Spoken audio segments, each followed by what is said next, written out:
大家好，欢迎收看万象奇谈，我是大象。怎么说呢？今天要讲的这个故事有那么一点点的悲痛，但我相信您看完这个故事一定会深受感动和鼓励。和我们上期的节目一样，今天我们的故事主角也是一对连体双胞胎，只不过上期节目里的两个主人翁是生活在上个世纪30年代的一对连体姐妹。那对姐妹如果生活在今天，做一台成年人的臀部分离手术是一台风险极低的手术。还没看过的家人，我会把链接放到本期节目的结尾处，你可以接着观赏。而今天我们要讲的这对连体双胞胎，虽说是活在科技相对发达的本世纪，但连接这对姐妹的位置不是那么乐观，是她们的头部。这对姐妹自打她们懂事起，最大的愿望就是能够各自独立。这个愿望在她们26岁大学毕业的时候达到了顶点，似乎这一愿望已经成为她们亟待解决的一块心病。用姐妹俩的原话说，甘愿冒着舍命的风险也愿意。是的，如你所想，在医学科技如此发达的今天，如果要把这对连头姐妹分开，不是没可能的。只是时年29岁的她们，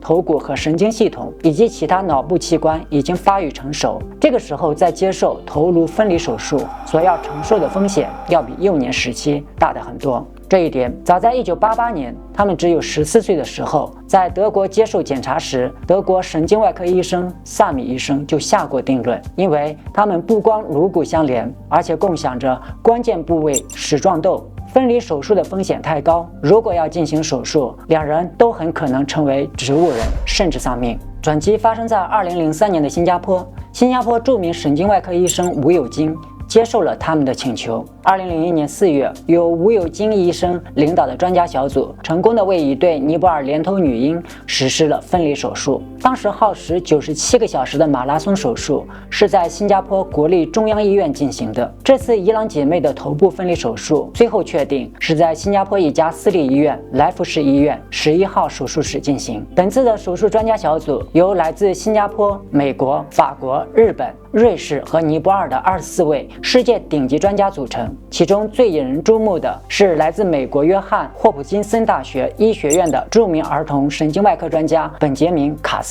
他于1987年就为一对头部相连的孪生子成功实施了分离手术，轰动世界。2003年7月6日，新加坡来福士医院一台预估长达96小时、史无前例、全球顶尖首台成年连头双胞胎姐妹的头部分离手术开始了，手术代号希望。今天我们就一起关注这台当年震惊全球、感动伊朗和新加坡两国人民的伊朗连体姐妹分离手术。本期节目的选题是由万象城 YT 的家人三金墨推荐的，点赞3连，马上开始。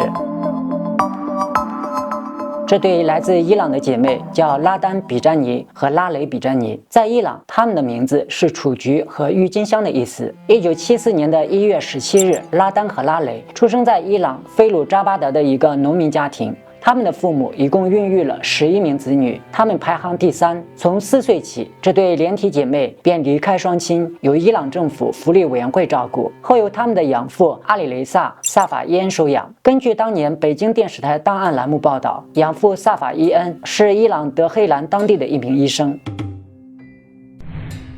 拉丹和拉蕾是幸运的，他们在养父母的精心呵护下，顺利地读完了小学和中学，成绩优异的两姐妹虽然顺利通过了大学的升学考试，但由于特殊的身体缘故，几所符合条件的大学犹豫了。1994年，就在姐妹俩失望之时，伊朗德黑兰大学破格录取，就读于法学院。由于异于常人，他们花了6年半，而不是正常的4年时间，才完成全部课程，并取得了学士学位。姐妹俩聊天时，性格文静的拉蕾和姐姐拉丹说，她向往记者生涯，对法律兴趣不大。两人分开之后，她就可以换专业学习新闻了。拉丹说，当年填报志愿的时候，姐妹俩发生了不小的争执，因为拉蕾想学新闻，但最后拉蕾还是顺从了姐姐的愿望，学了法律专业。拉丹希望能够成为一名成功的律师。在接受手术之前，前，姐妹俩接受了当地媒体的采访，被问及你们是否已经明确知道了这次手术需要承担的风险，姐妹两个都表示，我们自从来到这个世界后就希望分体，她们真的想要进行这项手术，她们喜欢在一起，不过是要分开来的一起生活。我们有着很多美好的回忆，但我们也有着各自的梦想，我们希望追求这些梦想。拉丹表示，她们姐妹知道这次手术有很大的风险，她们对手术并不感到恐惧，她们也不会去想两个人之中到底谁可能会因此而无法存活下来。她们最大的愿望就是她们要做的第一件事情，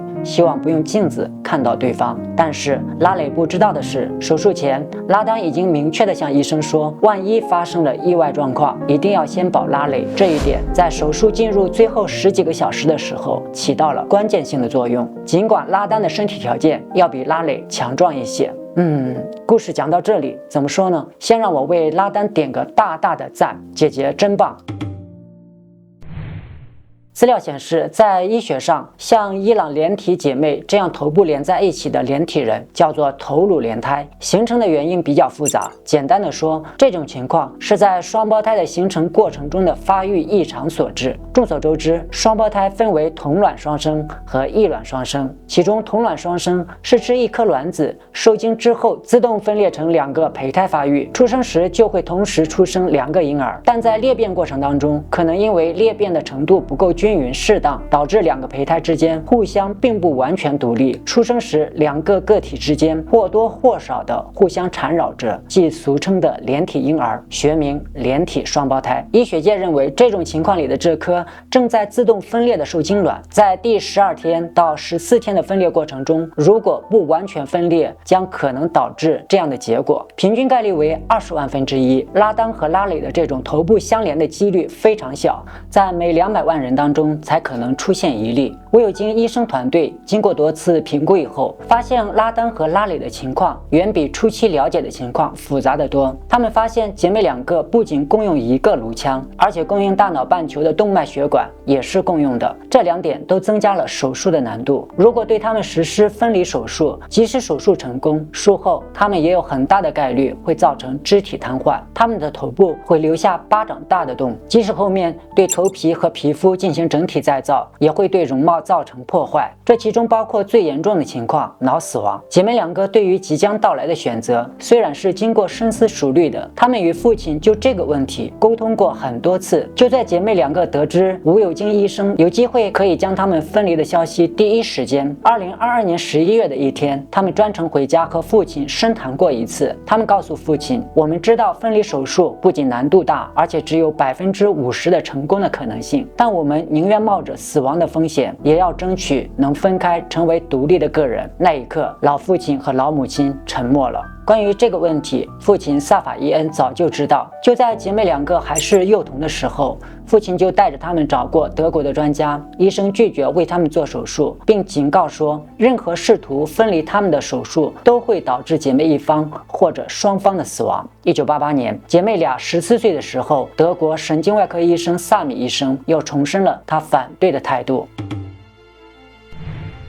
2022年11月20日，拉丹和拉蕾抵达新加坡，来福士医院随即安排了对姐妹俩为期1周的全面检查，以确定分离手术是否可行。在连体人分离手术中，头部分离的手术难度最大，因为手术需要对脑部血管进行高精度分离和重新组合。况且，由于两姐妹是成年人，器官已经发育定型，早已错过了接受手术的最佳时间。虽然说1987年，儿童神经外科专家本杰明·卡森成功的为一对头部相连的孪生子实施了分离手术，但也仅限于儿童。在成年人身上实施这一手术，风险指数很难定论，因为年龄的增大无疑会增加手术的难度。与儿童相比，成年人的血管已经形成，生长与修复能力也不如儿童的活跃。为了确保手术的顺利进行，为姐妹俩提供最大的机会，本次手术由多国顶级专家组成。24位专家成员小组里面，6人是国际专才，分别来自美国、法国、日本、尼泊尔和瑞士。其他18人是由新加坡的专科医生，其中包括外科医生、麻醉师和放射师等。另外还有100名医护人员组成，整个手术将在4天内完成。院方初步估算，整个手术的费用总计40万新加坡元，合计22.5万美元。考虑到姐妹两个的实际情况，整个手术的费用将由来福士医院承担。另有新闻报道，伊朗政府曾在手术前表示，将会支付30万美元的手术医护费用。通过血管造影和核磁共振成像数据，医生在 3D 打印技术的协助下，打印出两姐妹的头部模型。经过团队无数次的研究和实验后，这个由100多人组成的庞大国际专家团队决定对姐妹俩实施分离手术。2003年7月6日，姐妹俩接受了手术前最后一次脑部扫描检查。上午10点，她们被人用轮椅推进了手术室。经过精密的术前准备，当天晚间22点40分手术开始。医生们首先花了4小时，从拉丹的右大腿取下一根血管，用来复制他们俩两脑间共用的一根主动脉血管。这个阶段，吴有金医生介绍说，大腿上取一段血管，移植到脑部搭桥，造出第二根出血管，让其中一个姐妹使用，然后重新将她大脑内的出血路径分配到新移植的血管上。第二阶段才是彻底的分开两个大脑，最终才是肌肉组织和皮肤移植来再造两人头部裸露部位的软组织和皮肤。手术可能出现的并发症包括在心脏的血管内形成血栓、颅内出血、心脏病以及感染。根据现有的资料显示，由于姐妹两个将坐着动手术，如何为她们麻醉将是一大挑战。她们还将面对包括如何为姐妹俩设计头皮瓣、如何取出又厚又复杂的脑骨等严峻的问题。手术最难之处是处理两人脑部共享的一根输出血管。7月7日9点40分，手术的关键部分已经进行了一半，整形外科医生已经剥离开他们的头皮。下午1点，手术过程中出现了未预想到的问题，姐妹俩血压不稳，这一问题不得不在进一步进行手术前得到解决。时间来到了7月8日凌晨1点03分，医院称连体姐妹的情况比较复杂，手术耗时将加长。中午11点31分，手术艰难地进行头部的切割，速度以毫米计算。下午14点35分，手术进入后期阶段，血压不稳问题得到缓解。14点56分，两姐妹头颅完全分开，开始大量出血，情况十分危急。下午15点40分，连体姐妹中姐姐拉丹不幸死亡。16点40分，妹妹拉蕾也被医院证实死亡。世界首例成年人分颅手术宣告失败，手术总耗时42小时，未能阻止脑部出血是致命的原因。头部相连的拉丹和拉蕾脑部共用一条静脉，分体后这条脑静脉只能给其中一个人使用。手术小组的医生在手术开始时就从姐姐拉丹的右腿取出一条静脉，然后把这条静脉移植到拉丹脑部做血液回路，把唯一的脑静脉分给拉蕾，个中的意味已经不言而喻。当时专家团做出这样的决定是尊重了拉丹的术前特别交代。他告诉医生，他当然希望我们姐妹两个平安无事，但如果面临艰难选择，我们其中只有一个人可以活着，请你先救我的妹妹。这也是手术第一步，主刀医生先从拉丹的右腿取出一条静脉，把唯一的静脉留给拉蕾的原因所在。此时的医院大厅，姐妹俩的数百名支持者和朋友听到了死讯，陷入无限悲痛，几十人失声痛哭。我难过极了。新加坡人阿米拉张说，虽然我与他们非亲非故，我还是无法抑制悲痛的心情。其实在过去6个月里，与他们接触的每一个人都深深地被他们俩性格及人品打动。画面上我们看到的这位伊朗男子，也是前来医院支持姐妹俩的伊朗老乡，在听闻姐妹一人在分离手术后死亡的消息，失声痛哭。在伊朗，拉丹和拉蕾的连体分离手术受到高度关注，不光是连体姐妹的亲人密切关注着手术的进展，许多伊朗人也一刻未停地看电视和听广播，了解连体姐妹手术的进展情况。伊朗的媒体也随时提供手术的消息。在得知他们的死讯后，举国上下沉浸在悲痛之中。当连体姐妹中的妹妹也死亡的消息传来后，伊朗国家电视台立刻终止了正常节目的播放。伊朗副总统说，伊朗人民现在的心情十分悲痛。过去的29年里，无论连体姐妹的出生到最后手术失败，姐妹两个相继死亡，他们的点滴将永远烙印在伊朗人的记忆中。根据媒体10年的报道，在新加坡的民众得知姐妹俩手术需要大量输血时，血库告急，他们就自发的到医院为姐妹两个献血，直到姐妹宣告死亡的那一刻，还有新加坡民众前往医院。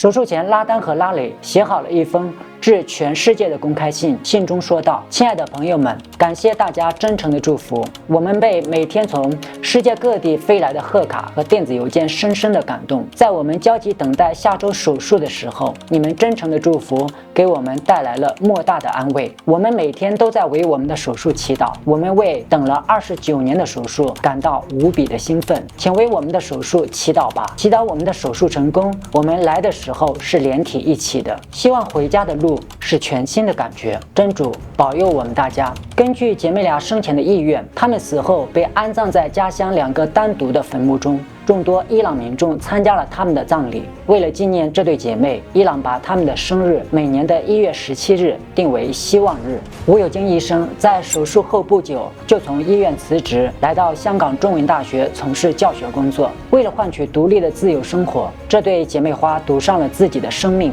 但遗憾的是，她们为自己的人生画上了一个悲壮的句号。让我们一起为他们的勇气点赞。以上，感谢收看今天的节目，记得关注万象的频道，平安喜乐。